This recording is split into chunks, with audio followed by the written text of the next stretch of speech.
Hailed as a hero as he departed, Yevgeny Prigozhin filing out of Rostov-on-Don Saturday evening with his Wagner mercenaries. 48 hours later, the question still begs, well, what just happened? What prompted Prigozhin's march on Moscow and its abrupt halt will chart the current whereabouts of the Wagner group leader and that of the master of the Kremlin. Projecting strength has been the cornerstone of Vladimir Putin's 23 years in power. How does he rebound from this major crack in the veneer? Was this a bit of palace intrigue between the Moscow crew, led by the regular army, and the St. Petersburg crew, to which Prigozhin belongs, or a much bigger breaking point? Fact is, Wagner's one of a host of private militias in Russia. Even the defense minister, Sergei Shoigu, has one. Who pays them? Did Prigozhin act alone, or does he have allies? Who to do the fighting in Ukraine, and what next for Putin? Today in the France 24 debate, we're looking at that aborted march on Moscow. With us from Vilnius, political analyst Alexandra Filipenko. Thanks for joining us. Thank you for having me. From New York City, Maria Snegovaya, senior fellow at the CSIS Europe think tank. Welcome to the show. Thank you. Anton Kozlov is the director of the International Center for the Study of Eurasia. How are you? Hello. And former French ambassador to Russia, Claude Blanche-Maison, the author of Living with Putin. Welcome back. Good night. The France 24 debate, where you can join the conversation you have on Facebook and Twitter, hashtag F24debate. He says he did it to save Wagner, not to overthrow the government. Yevgeny Prigozhin dropping an 11-minute audio message from an undisclosed location earlier. The civilians were glad to see us. We showed a masterclass on how the 24th of February 2022 should have looked like. We did not have the goal of overthrowing the existing regime and the legally elected government, which was said many times. We turned around in order not to shed the blood of Russian soldiers. Alexandra Filipenko, what did you learn from those 11 minutes? Well, at first, everyone thought, and me including, that there is some big, scary group of people from part of the Kremlin, actually, who are surrounding Putin, who organized all this in order to stage a coup. But now it looks that as if people who are planning a coup, if they were planning it in advance, they would have been concerned about the safety of their families, and they would have taken them somewhere, taken them to Africa, for instance.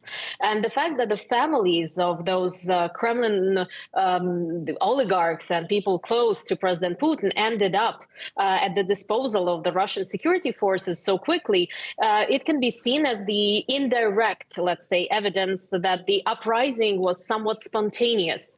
And what Prigozhin has said in those 11 minutes, it tells me that if he had constant access to Putin, then nothing of what we have seen in recent days would have happened. If they met every day and occasionally maybe even with Shoigu, all the problems would have been resolved in, let's say, working order. And in the end, this is the continuation or the end of the bitter fight between Shoigu and Prigozhin. And Prigozhin was forced to raise the stakes as much as possible. He simply didn't have the opportunity to directly talk to Putin, and he needed to change the falling management because, like no one else, he understands what's happening at the front. And so he went public. And to me, it seems that this coup attempt was really not that thought through. At least that's what those 11 minutes tell me. So if this was, as Alexandra says, Anton Kozlov, an attention-seeking exercise, it certainly worked. But can it be spontaneous, capturing Rostov, marching on Moscow? Sure. I don't think, first of all, I don't think it was a coup. I think Prigozhin wanted to talk to Shoigu. Shoigu kind of demonstrated lack of respect towards Prigozhin, and Prigozhin as someone whose behavior is basically follows certain principles of criminal code behavior, since he's a former convict. He decided, if the mountain will go to Muhammad, Muhammad will go to the mountain. You make this sound like the mobster television show, The Sopranos. Well, that's what it is. It is a mobster television show, and no doubt, for me, I have no doubt. I mean, we're dealing with a bunch of mobsters. Prigozhin, well, it's well known. Then you've got Putin, who is a KGB sort of, mafia boss, and then you've got his lieutenants. So it is a mafia state. So the way it is run is, I don't know if it's Soprano would be a very good example, but I mean, I think if you read some academic study on the Italian mafia, that will be something similar. Right, and we've talked a lot about Sergei Shoigu. He has reappeared in public in places like Rostov. Just another manic Monday. Citizens of the southwestern Russian city going about their business as if they hadn't been host to a rebellion. Prigozhin gone since Saturday, and now his nemesis reappearing in pictures, but not in sounds. Gavin Lee has more. After the mutiny at the weekend, this is the message Moscow wants us to see. Sergei Shoigu still in post, the defence minister that Russian mercenaries wanted gone, shown on state TV working out war operations at a command post for Russian troops in Ukraine. Back to normal, nothing to see here. The apparent message. Rewind to Saturday. Before the so-called march on Moscow, Wagner's chief shows up at a military base in southern Rostov, telling officials Shoigu needs to show his face. We came here, we went to get the chief of the general staff and Shoigu. We'll remain here until we have them. We'll blockade the city of Rostov and then we'll go to Moscow. Prigozhin's outrage towards Putin's military chiefs has been building for months. Shoigu's been the focus of countless video insults on social media, recorded by Wagner's boss on the battlefield, accusing him of corruption, propaganda, and killing thousands of troops through gross incompetence. But it was here in Bakhmut, where mercenary groups led the fight, and Prigozhin's anger turned to rage. Shoigu, the scumbag, he says, and worse. You refuse to give my fighters ammunition, costing their lives, he said, pointing to dead bodies on the ground. He later claimed a Russian airstrike killed his men shortly before the mutiny began. Shoigu is a long-term ally of Putin, but analysts say it was the president's distrust of senior officials and a possible military coup that he funded Wagner as a private force to keep them in check. Despite the keep calm and carry on public message, Shoigu, like everyone else, is awaiting the president's next move. We've spent so much time, Ambassador Blanche Maison, in the last 48 hours talking about Prigozhin. We haven't talked much about Sergei Shoigu. Well, apparently Prigozhin has taken during the last weeks many contacts to find support among the military, the Russian military people, and also among the governors, and even probably among people from the Kremlin and from Moscow. That's why the Americans have been saying that they knew about something was cooking. And the Americans have published that. The American intelligence has told the Washington Post, I think, that they knew they have, during the last two weeks, that something was cooking between Prigozhin and the Kremlin. And they say also that they have gave a word to Kremlin people one day before. I don't know if it's true, but that's what the American intelligence is saying. Probably it's true, in fact. And Prigozhin was managing to see what kind of support he could have if he was heading to Moscow. And he stopped before Moscow because, I mean, doing this march to Moscow, he find that after all, people who gave him support orally were not delivering afterwards and were not supporting him in fact. And that's why he got probably afraid, and then he was ready to negotiate. We are told that Lukashenko was heading the negotiation. Belarus's president. It's true, he was heading the negotiation at the forefront of the negotiation. But today we learned that 3 people very close to Putin were taking part in that negotiation. First, of course, Mr. Patrushev, the head of the Security Council, who succeeded to Putin in the FSB a long time ago, and Mr. Vainu, who is the head of the staff of the Kremlin, and also the Russian ambassador to Belarus. Those 3 were taking part in the technical negotiation with Prigozhin, because it was a technical negotiation. We don't know the outcome. We just know a few features of the outcome, but very few, in fact. We know that, Mr. Prigozhin would be safe provided he goes to Belarus. We know that there were no more prosecution against the Wagner people, but we don't know much more. And obviously, there are some secret clauses to this agreement. Maris Negovayev, there we have then 2 perspectives. You heard Alexandra Filipenko making the argument that there are elements to show that whatever happened Saturday had an element of the spontaneity, had an element of spontaneity. There, I'm speaking proper English. And on the other hand, you just heard Claude Blanche-Maison talking about how perhaps the writing was on the wall. I think there's not necessarily a contradiction. Both can be true.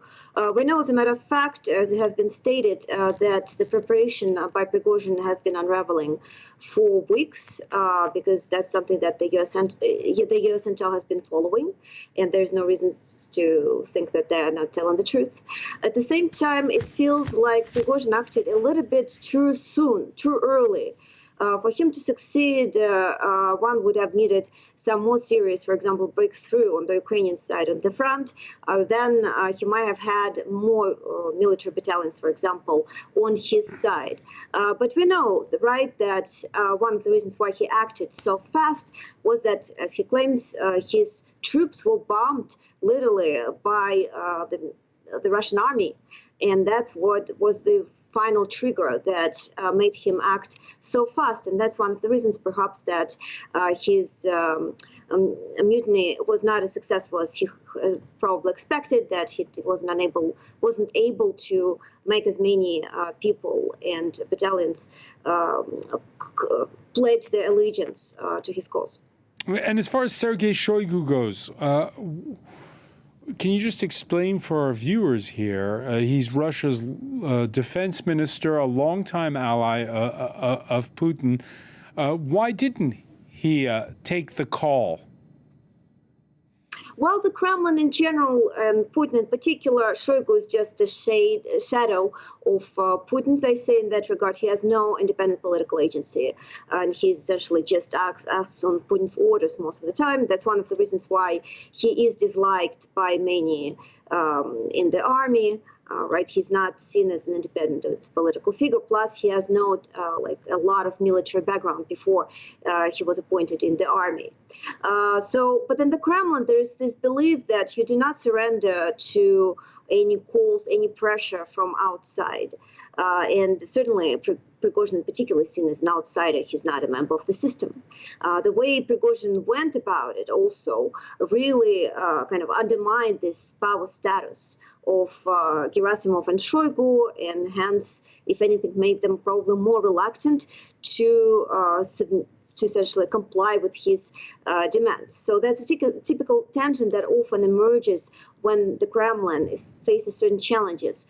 They're reluctant to acknowledge the problem because they think of it as a sign of the weakness. Here comes this mobster kind of mentality that was mentioned earlier today.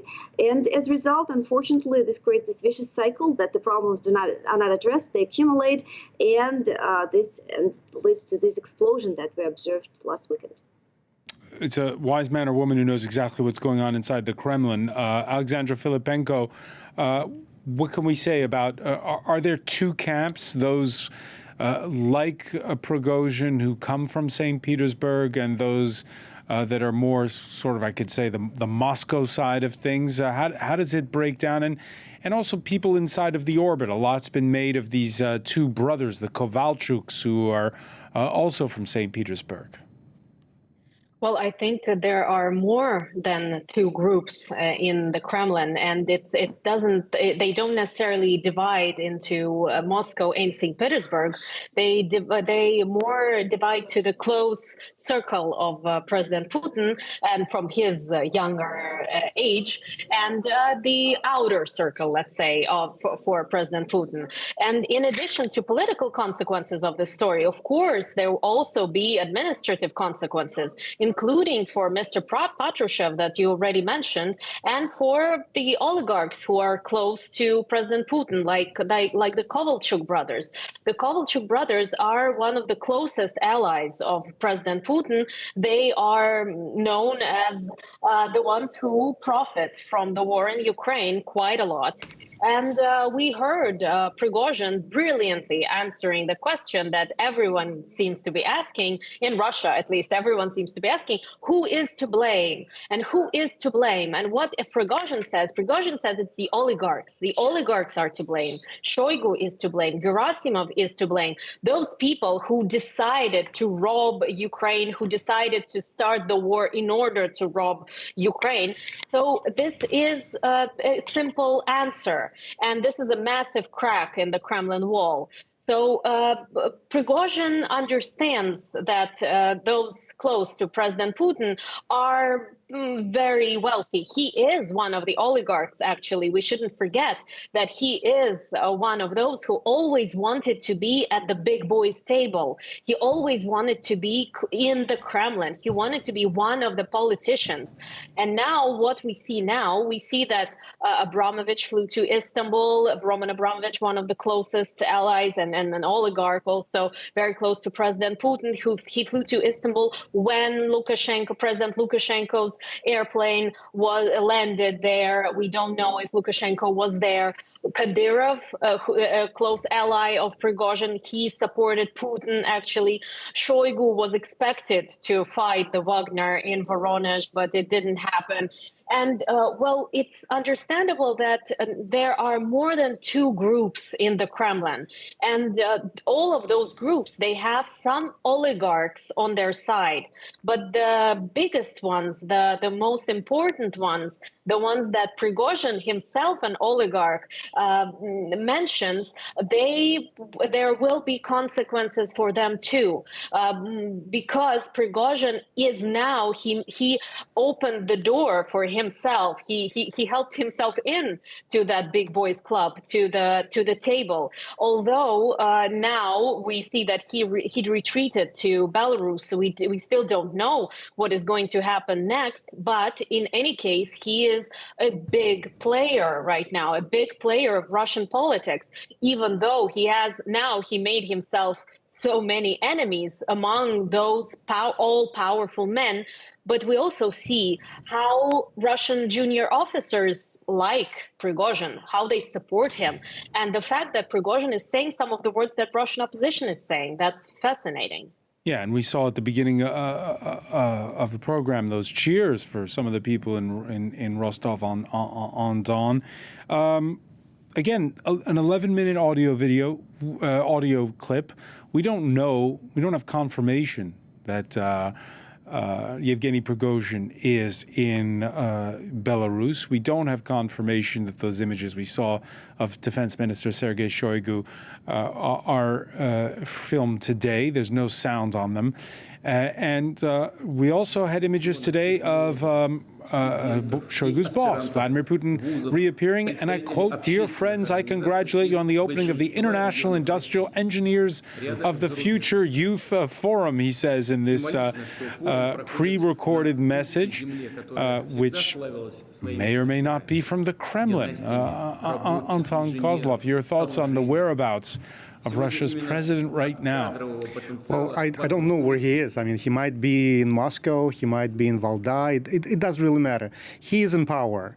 But I think what is important is that Prigozhin, I don't know how long he will survive all this, frankly, because I think Putin now will do everything to get back on him. But what he did is he undermined the official narrative of the Ukrainian war. And I think this is very important. He basically declared that this war That's the cardinal sin? Well, I would say that's one of the cardinal sins. And then he demonstrated how easily he could go and take Moscow, because he would have taken Moscow if it wouldn't be for these negotiations. They wouldn't be able to stop him, because they don't have enough forces to prevent. If he really had 25,000 trained soldiers, he would have taken Moscow by Saturday night. Yeah, there's no definitive answer as to why Prigozhin's unhindered march on Moscow suddenly stopped in the city of Yelets. That's just under 400 kilometers from the capital. He was quite a ways there, moving north from Claude Blanche Maison, from, we can see it on this map here, from Rostov-on-Don. What happened Saturday? We're still asking. Probably at this stage, his assessment was probably would not be able to take over the Kremlin, in fact. And he feared, of course, that it could be killed. And it would be very easy to kill Prigozhin somewhere on the road to Moscow, to the center of Moscow.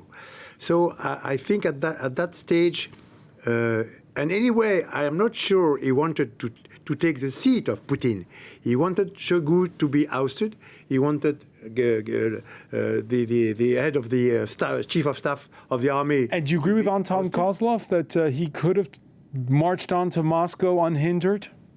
No, I think for him it would be too difficult to get this kind of result, and so he thought, because he's rather an intelligent guy, so he thought it would be more reasonable to negotiate, and in the Kremlin probably Patrushev and Wagner convinced Putin that he has to negotiate, otherwise everything could blow out.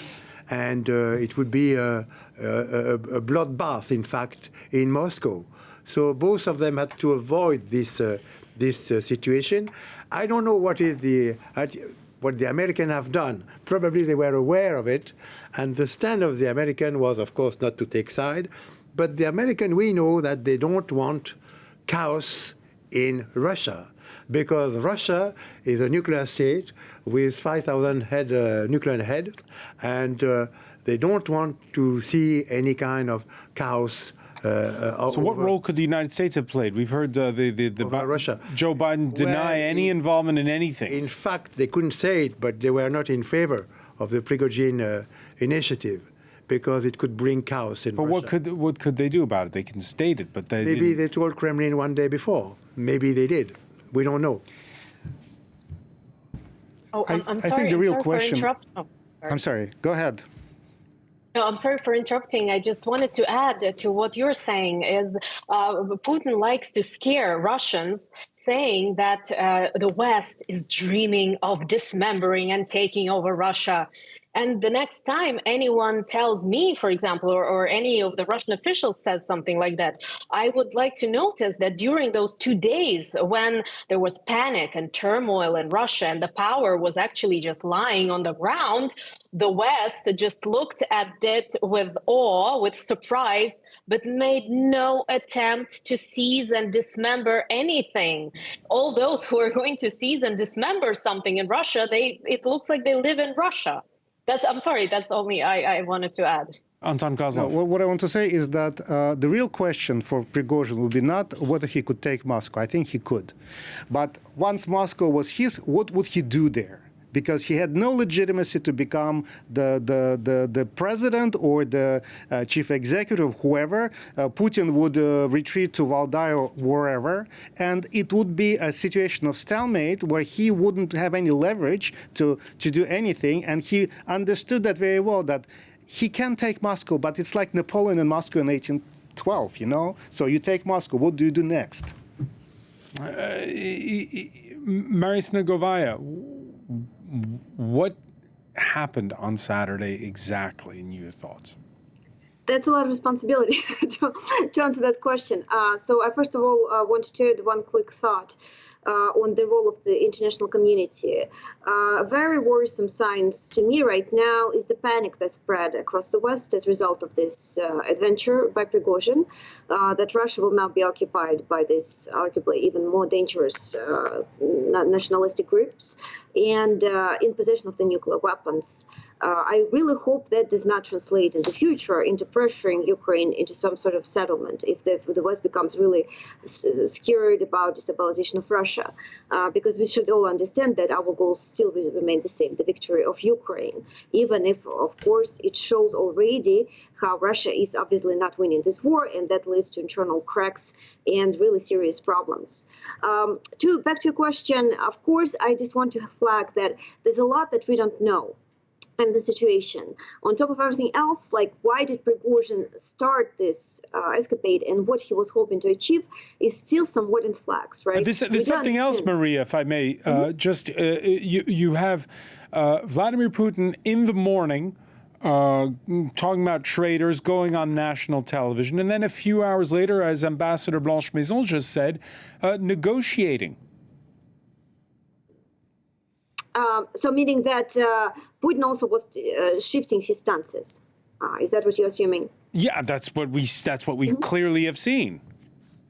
Well, that's just a signal that they were legitimately scared. One reminder that Mayor of Moscow, Sobyanin, announced announced an extra holiday for Monday, which is actually today. They're still enjoying this holiday in Moscow today, which is just another indication of how scared the authority truly were. Obviously, they were not prepared. And while it's probably true that Prigozhin was dissuaded from continuing his escapade because he understood he wasn't going to take Moscow, it was probably, we know right now that the families of the Wagner mercenaries have been threatened by the Kremlin security services. And probably Moscow, again, just assume, right, has enough to defend itself, which, again, still vague, but that's probably the assumption. That's one of the reasons why he turned away. But there's a lot of the factors that are still unknown, such as, for example, the conditions of the settlement that Prigozhin has received and the original goals he had in mind when he started it. So therefore, we should understand the limits of our analysis here. Remember, we're talking about Vladimir Putin, a man who's banked his reputation on being, well, not a Superman, but certainly someone who projects strength. We can, throughout the years, we've seen him, like in this file footage, doing exercise with Dmitry Medvedev, or they're enjoying as well a steak afterwards. Then there's showing him doing judo, riding a motorcycle, in a submersible, etc., etc., etc. What happens to that Vladimir Putin, Anton Kozlov? Well, look, he's getting old, and I think he's got scared because, I mean, once you have a bunch. But the minute he's no longer strong, is he finished? Well, I think this is the beginning of his demise, frankly, because people around him, his lieutenants, his people trusted supporters, they did see him as someone who is scared, as someone who accepted to negotiate with this criminal type. Yes, I think this is the beginning of his demise. We saw that coup attempt in the early 90s against Mikhail Gorbachev. He survived it. Remember, I think Boris Yeltsin got on the tank and everything, but then a few months later he was out. The conditions are completely different. I mean, it's impossible to compare. This is something which happened in 2023. This isn't Act One of Putin's demise? It could be, but not in the same way, because in fact, of course, Putin has been weakened by this rebellion. Of course, he has been weakened. That's quite clear. But he's still in office. He's still in power. So what he's doing now is probably to review, to scrutinize all the list of all the generals, the governors, the people in charge in Kremlin or elsewhere, to decide, maybe with some people from the Secret Service, who is safe, who is not safe. Because he has to take a dramatic decision to restore his authority.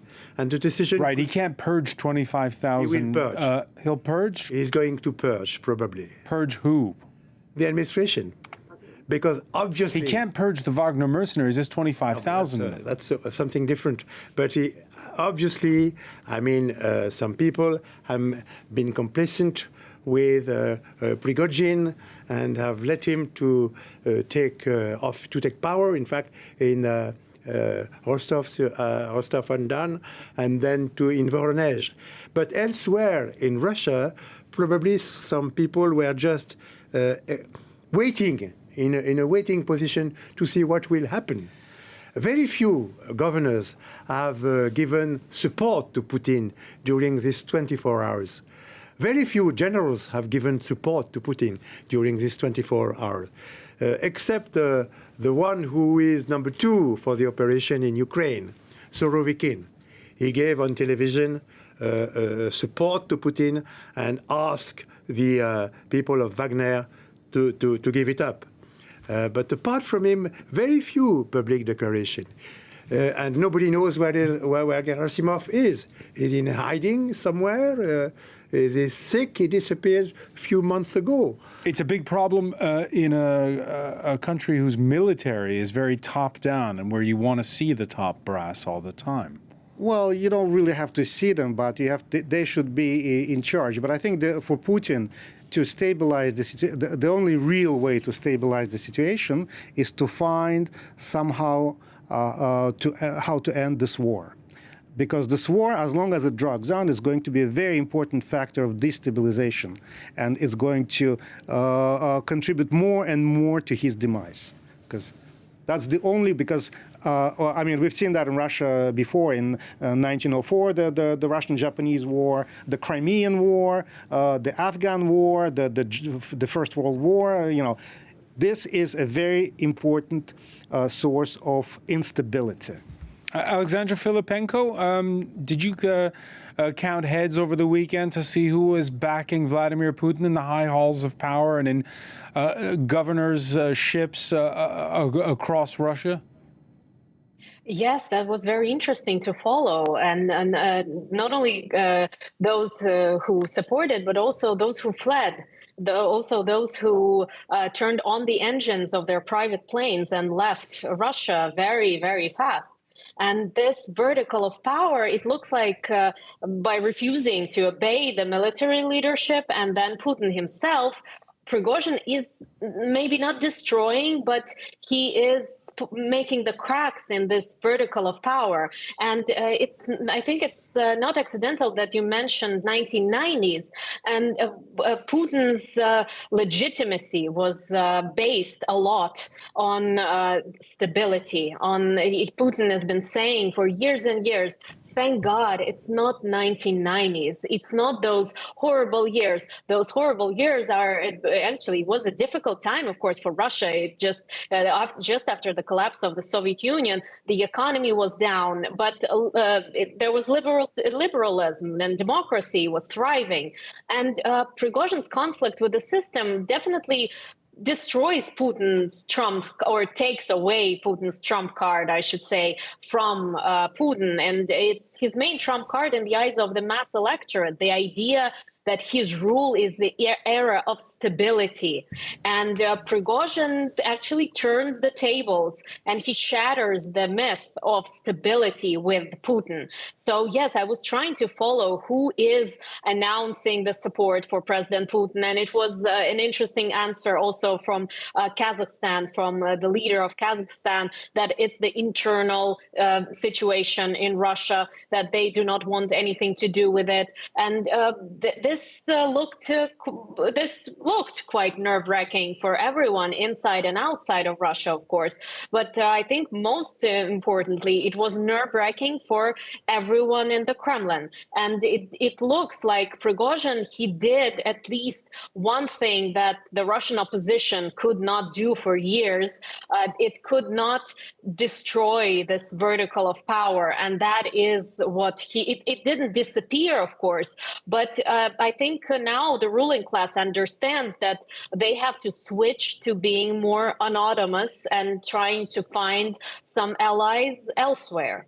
Maria Snegovaya, when you had the president of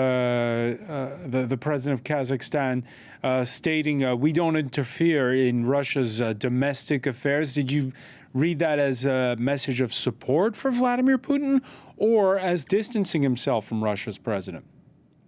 I think that in this situation, the best position is to wait and see. And that's the position that's been taken by majority of the post-Soviet leaders. And that's not as different, by the way, from the way the Russian elites in society have chosen, by what they've chosen to do. Of course, Kazakhstan is not happy with what's going on in Russia. And they're also quite concerned about where the Russian imperialism may lead Russia next, because they have the North Kazakhstan problem populated by many propaganda brainwashed Russians who would not necessarily abstain from supporting a similar special military operation by Russia into Kazakhstan. At the same time, Kazakhstan is wary from taking any serious action on it because precisely because they know they don't want to provoke Russia. So the best situation, the best stance in this situation is probably wait and see. It's when Putin is more visibly weakened than this. It's when his power vertical starts crumbling that we will see probably increased distancing from Russia of many states that are right now forced to somewhat maintain their neutral stances on Russia. And same will probably be true for the Russian elites in society. Overnight, we'll learn that nobody ever supported Putin, that everybody always opposed to him and always was unhappy with the rule. And they was the strongest opponents of the regime, but hid it very well from their families and everybody close to them. And following up on that, Anton Kozlov, of course, left out of all this is Russian public opinion. It doesn't seem to matter.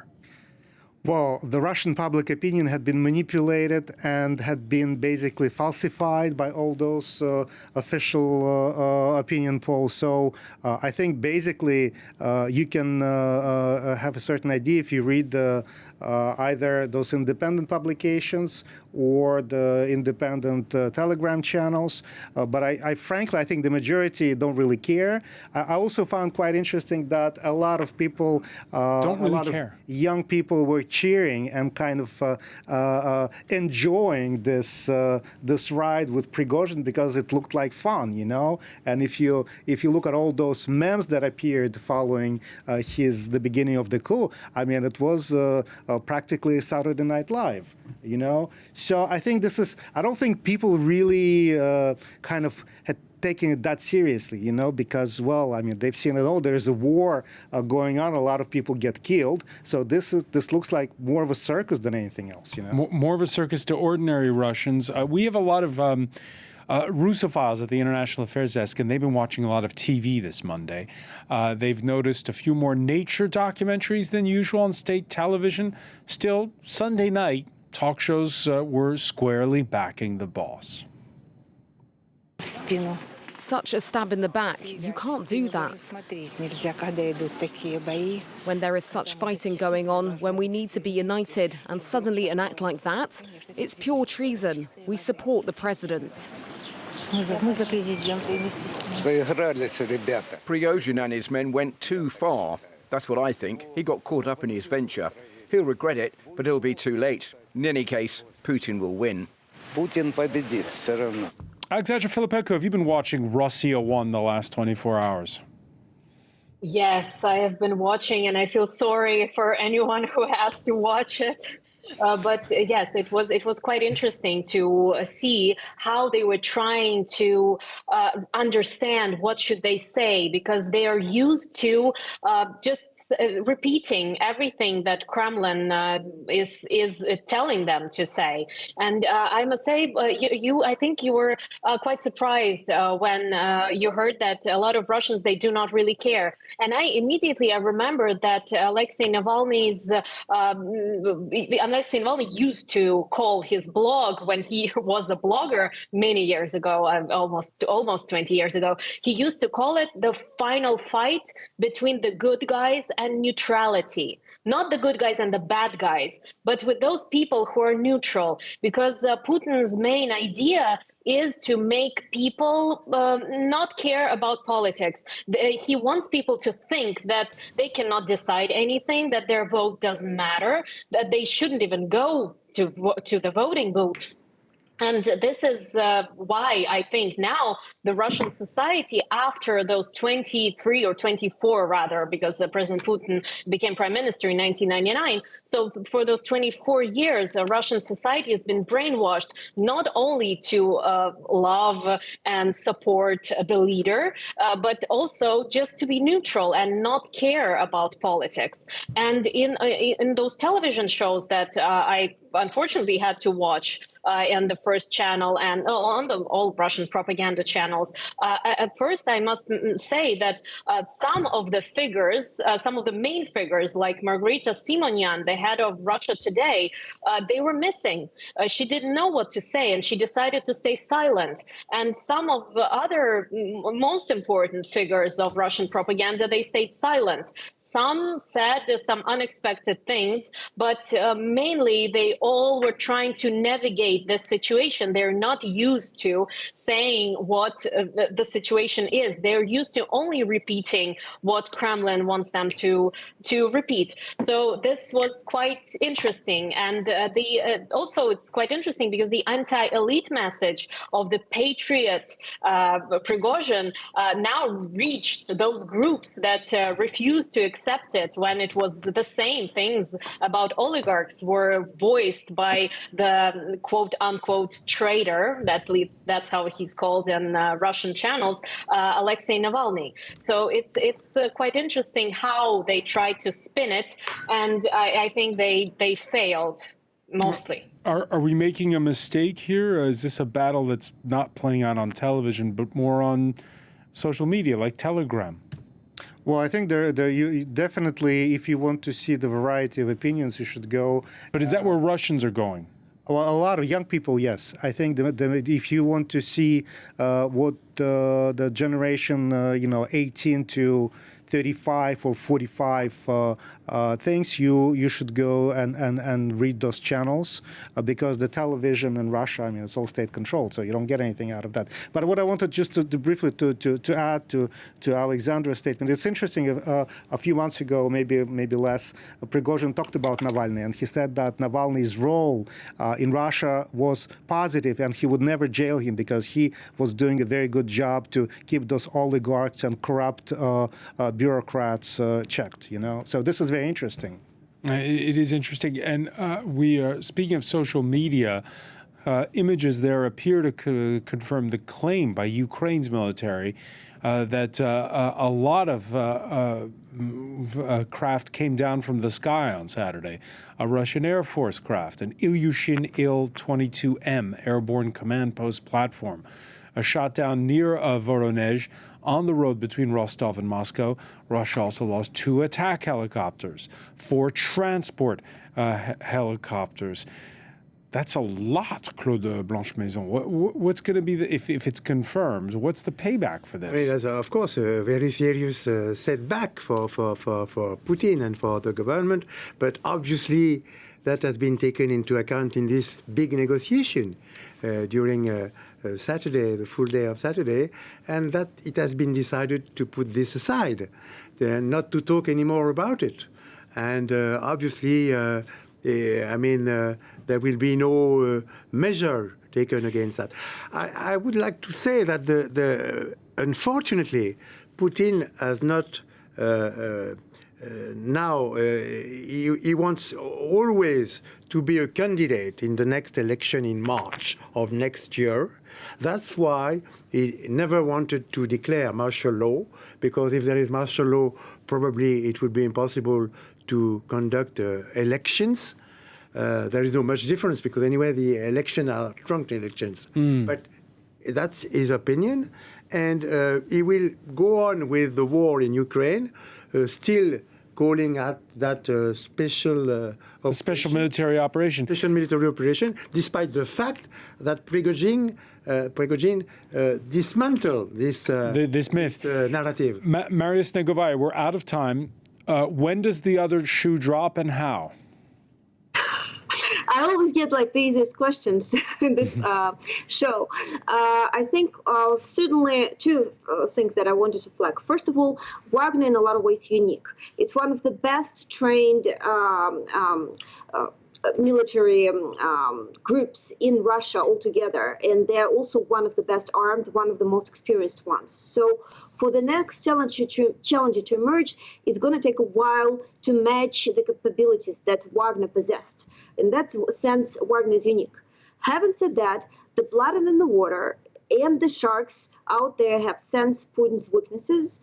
That's for sure. And that's particularly true for these nationalist camps, these so-called, quote-unquote, Z-patriots of Russia, who have been frustrated with the way the war has been ongoing for a while. For Putin here, there's no good decisions. It's not like how he can easily revert the dynamic of this war and make Russia succeed militarily to put them at bay. So one way or another, I think the power vertical has been shaken, and we will inevitably see more challenges emerging to the Kremlin, and again attempted to probably somehow gain from this situation going forward, even if maybe perhaps they're not going to be as serious, as strong as Wagner has been. All right, we shall see, as they say. Marius Negovaya, many thanks for joining us from New York. Thanks to Alexandra Filipenko for being with us from Vilnius here in the studio. Anton Kozlov, Claude Blanche-Maison, thank you for being with us here in the France 24 debate.